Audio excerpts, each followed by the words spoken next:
Hello friends, welcome to LS Academy for Technical Education. In today's video we'll discuss a problem that has been asked in the GATE Computer Science and Engineering 2020 related to the subject Computer Organization and Architecture. तो पहले हम problem देख लेते हैं, फिर किस तरीके से सॉल्व होगी उसको देखेंगे.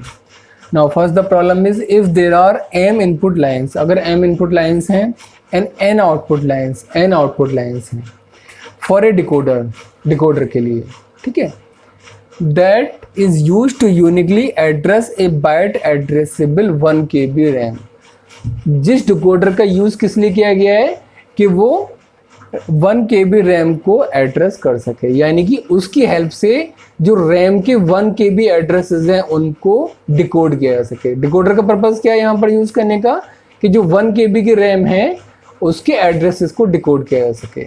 अब ये पूछ रहे हैं then the minimum value of m plus n is m यानी इनपुट लाइंस और n यानी कि आउटपुट लाइंस की एडिशन वैल्यू क्या होगी m प्लस n की वैल्यू.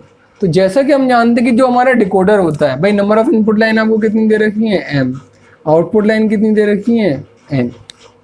और डिकोडर का हम क्या जानते हैं, डिकोडर की ये प्रॉपर्टी होती है कि अगर डिकोडर में x इनपुट्स हैं तो डिकोडर के आउटपुट कितने होंगे 2 की पावर x. यानी अगर उसके इन्होंने जैसे क्या रखा है m इनपुट लाइन्स हैं डिकोडर के, तो अगर x हैं और आउटपुट लाइन कितनी है n, तो n कितना होगा 2 की पावर x होगा.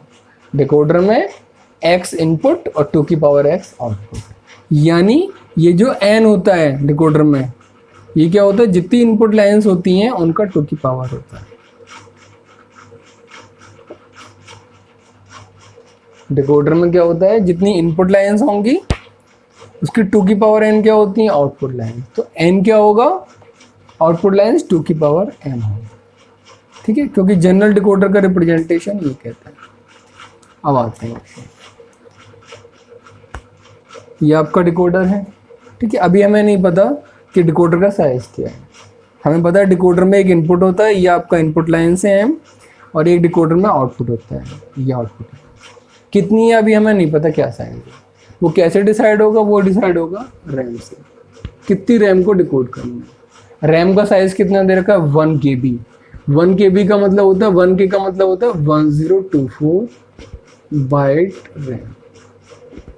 1K मीन्स 1024 बाइट रैम, और 1024 का मतलब होता है 2 की पावर 10. 1024 का मतलब 2 की पावर 10 बाइट रैम. यानी रैम के अंदर कितनी मेमोरी लोकेशंस है 2 की पावर 10 या 1024. तो ये रैम है, रैम के अंदर कितनी लोकेशंस हैं टोटल 1024. यानी लोकेशन 0 से लेकर लोकेशन 1023 तक कितनी हो गई टोटल, 0 से लेकर 1023 तक 1024 लोकेशन, यानी कि 1 KB लोकेशन, यानी कि 2 की पावर 10 लोकेशन. तो ये कितनी वैल्यूज हैं, ये आपकी 2 की पावर 10 लोकेशन है. 2 की पावर 10 मतलब 1024. अब डिकोडर में आपको कितना चाहिए भाई, हर लोकेशन के लिए आपको एक डिकोड लाइन चाहिए. डिकोडर की यही तो प्रॉपर्टी होती है, हर लोकेशन के लिए एक डिकोड लाइन. यानी आउटपुट पे कितनी लाइन होंगी आपकी, अगर 1024 लोकेशंस हैं टोटल, यानी कि 2 की पावर 10 लोकेशंस हैं, तो कितनी आउटपुट लाइन होंगी आपकी 2 की पावर 10 लोग, क्योंकि हर लाइन के लिए, हर लोकेशन के लिए एक डिकोडर होगा, तभी तो डिकोड कर पाएगा उसको एड्रेस को. यानी हमें पता लग गया कि हमारी n की वैल्यू क्या है. n की वैल्यू कितनी है हमारी 2 की पावर 10. n की वैल्यू हमने पता लगा ली भाई. ये जो आउटपुट निकल के आएगा इसकी वैल्यू कितनी होगी 2 की पावर 10. अब इजी है आपको m पता करना भाई. जो 2 की पावर होती है n इक्वल टू क्या होता है 2 की पावर m. जो पावर होगी उससे वो क्या बताती है, पावर क्या बताती है हमारी, आउटपुट में आउटपुट n है, आउटपुट में पावर क्या बताती है कि इनपुट कितने हैं. अगर 2 की पावर 10 है, मैं यानी कि 2 की पावर 10 आपके आउटपुट है, तो ये 10 क्या बता रहा है, 10 बता रहा है इनपुट कितने होंगे.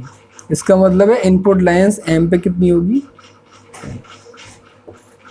तो सीधा कंसेप्ट क्या था, रैम 1024 यानी कि 2 की power 10.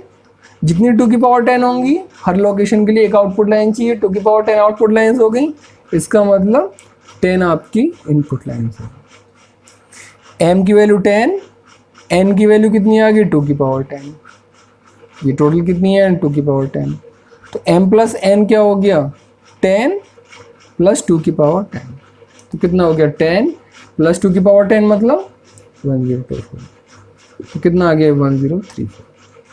This is the answer, the minimum value of m plus n. So I hope you have understand the numerical as well as the concept behind the numerical. Because अगर आपको concept clear है तो खाली ये numerical ही नहीं, आप कोई भी और न्यूमेरिकल भी सॉल्व कर सकते हैं. तो we have to understand also the concept behind each and every numerical. If you still have any doubt, you can ask in the comment section. Thank you so much.